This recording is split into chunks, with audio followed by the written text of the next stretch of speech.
Hello again, book lovers. Orwell, the Authorised Biography by Michael Sheldon. I thought it was a good one. I knew maybe half of the stuff that was in it about Orwell's life. But anyway, we find right at the beginning his wife Sonia's opinion, where she says nothing about a writer's life is relevant to the judgment of his work. So, there you go. I do agree with that, by the way. The biography is chronological, nicely paced. It's based on some new material which emerged as late as 1989 or 1991, which was when this book was finished. One little tick that I didn't like was that he does seem to try to reach into Orwell's thoughts at times and suggest what was happening in his inner life. For example, where he proposes to a woman named Brenda several times, but Mr. Sheldon for some reason thinks that he was just teasing her. We also get in page 175, there's some experiments he's doing at home which don't work out, but Mr. Sheldon adds that Orwell probably would have been disappointed if his experiment had worked well. How do you know that? When his wife dies tragically of a botched operation at the age of 39, he didn't seem to be so outwardly affected by it. Mr. Sheldon says George Orwell hid his sadness. I can believe he suffered inwardly. Well, yeah, I'd go that far. And again, a little bit like me. Orwell apparently avoided doctors and hospitals. Again, just like me. Probably, I'd suggest, because of, as he was a left-wing thinker criticised by the ultra-left, I'm going to project here and suggest that he wouldn't have been what we now know as woke, just because of the brute fact that he was, as he called himself, a deviationist. One that doesn't go along with the crowd.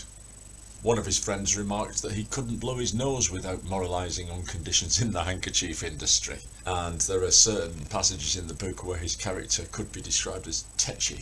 However, he's also very detached. He was hit in the neck by a bullet and felt, in his words, violent resentment at having to leave this world, which suits me so well. That's a rather understated reaction to imminent death. I'm talking as if you already know his life. I've read pretty much all his fiction and a lot of his essays, and so for that reason know that he served in the Burmese police force. He never mentioned his father. By the way, that's why it's Big Brother and not Big Daddy, I suspect, in Big Brother. He wasn't successful until at the end of his life. He was always ill. He never had a steady job, except for some periods when he was working. Oh, he worked at the BBC for a while, where, guess what annoyed him? Censorship. How very topical. Of course, we know him today for being perhaps the most acute visionary of our political future. Even the mildest democracy will turn into fascism, he once proclaimed. In another off-guard moment with his friend Jack Common, he claimed to be a Tory anarchist. He really didn't like to be a sitting duck for anybody. A fan of British stolidity, didn't like decadence or what he called instinctive wisdom. While he was in Burma, he was woken by a manservant by having his toes tickled, which was a habit which he introduced later to his family. He thought Great Britain was a decent enough country if you could just cut out January and February. He was a committed member of the Freedom Defence League after the war. This was when he was getting hammered by communists who were accusing him of being a fascist asset. I suspect today that would be the Free Speech Union as a British counterpart. I don't really need to say too much about his last works, Animal Farm and 1984, as they are the ones that he's most famous for.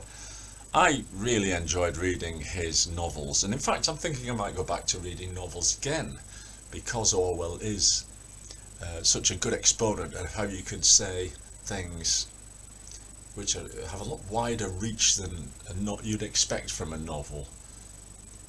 There's one part of the biography where he sort of stops in the middle of the road and rails at the state of the world today, But frankly, I think, people have been doing that ever since the dawn of time. As with reading Orwell's books, there was a part in this biography that made me stop and think, blimey, this man really was a visionary. This is page 336, where we see an extract from Coming Up for Air, in which the protagonist, George Bowling, goes to a socialist meeting where he watches the lecturer standing in front of them, delivering his speech in a grating voice, as is said, and repeating slogans over and over again. Here's what Orwell wrote in his novel. It's a ghastly thing, really, to have a sort of human barrel organ shooting propaganda at you by the hour. Hate, hate, hate. Let's all get together and have a good hate. I saw the vision that he was seeing. It's a picture of himself smashing people's faces in with a spanner. Fascist faces, of course. Now, isn't that remarkable? We seem to be still playing this game, and the noticeable thing here is that we're still using the same insult. Everyone's a fascist, aren't they, these days, or a Nazi, or a something-ophobe, or a something-ist. So, what's my assessment of the book? If you didn't know Orwell's story, it will tell it to you in a nicely paced, compact enough way, but with enough detail in as well. Very nicely written, apart from my mini quibbles.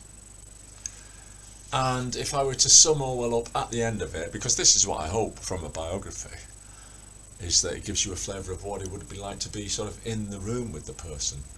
Oh, and by the way, as I like to supplement my reading with a bit of extra research, if you can call it that, let's call it fun, extra fun, check out Christopher Hitchens on any YouTube videos you can find talking about George Orwell. Orwell was his hero, he knows what he's talking about, and he has a lot of insights. In fact, the hour-long interview that I saw, I should leave a link, was an excellent supplement to this factual run-through of his life. And as a summary of his character, go right to the end of the book, where in Coming Up for Air, which is effectively a eulogy to the English countryside before the dark vision of war became a reality. As Mr. Sheldon puts it, there must be a place in the modern world for things which have no power associated with them, things which are not meant to advance someone's cause, nor to make someone's fortune, nor to assert someone's will over someone else.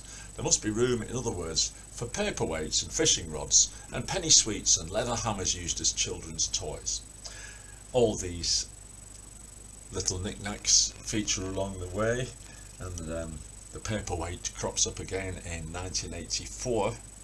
And who knows, maybe the little toy hammer took the place of the spanner in the part that I quoted earlier. So, in some ways a homely man, an unextraordinary man. Hitchens makes the point that he was not a hero. People have argued against this. Well, we'll just argue about what we mean by hero. A kind of ordinary man with a socialist sensitivity, but absolutely no time at all for hypocrites and frauds.